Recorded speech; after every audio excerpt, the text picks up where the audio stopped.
Jody Gabriel has a passion for working with people who have learning disabilities.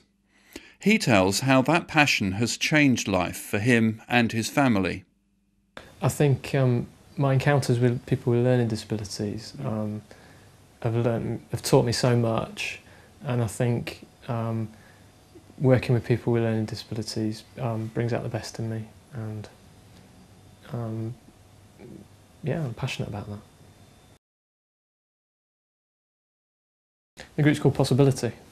The first thing was we looked at the Alpha course. We had to change it a lot, but we ran our version of the Alpha course. The Alpha course in the beginning was weekly. We ran it twice.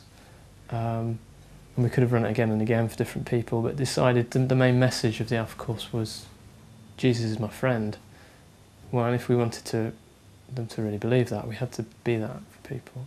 So we decided to be faithful to the people that we had, and to make it sustainable, we met once a month, and we've been doing that for 10 years. And we still have a simple meal of soup every time we meet. Yeah, and that group's grown into 2 groups. We run 2 groups a month.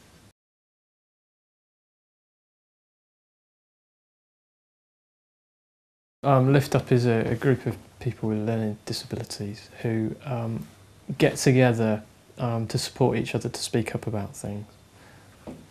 We spent some time learning about what our rights were legally, and we spent a lot of time working out as a group how we could discuss things together. And we use conventional ways of having a meeting. So for example, in a conventional meeting you'd have an agenda and you'd have a chairperson. Advocacy is a form of empowerment. So it's about helping people to speak up and have a voice and take control. Jesus came down to our level and lived with us and sympathised with us. And there's that whole aspect of advocacy where you come down to someone's level and into their world. One of the choices that when we had children, alongside the advocacy work and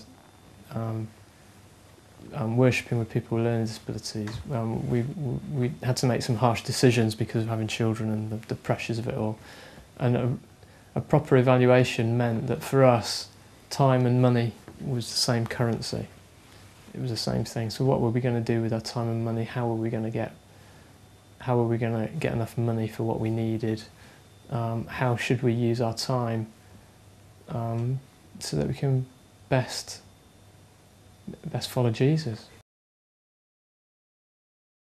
We talked about this evaluation that we did of our lives and how we made decisions about money, and quite frankly how you break that down.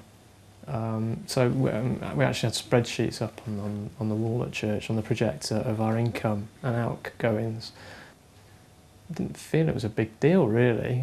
Didn't feel that we were particularly poor or particularly rich or particularly amazing. It was just that was what we were doing. We're just showing our version of this how it was for us, and the fact that we made decisions to maybe live on less money and not be so posh in order to free up a load of time to do advocacy work and to do some of the things we were passionate about. We were asking for trouble really, we knew that when we did it. We knew because sharing your income and outgoings on a spreadsheet in a church service isn't what you do really. So we were expecting people to be upset about that, but the reaction we got was different to what we were expecting. It was kind of a shock reaction from people. I mean, I still don't particularly get it, because I guess it was quite countercultural as well. That view of looking at possessions and time and money was our approach was very different to what typical people in our culture do. Working with people with learning disabilities brings out the best in me, and yeah, I'm passionate about that. For us, time and money was the same currency.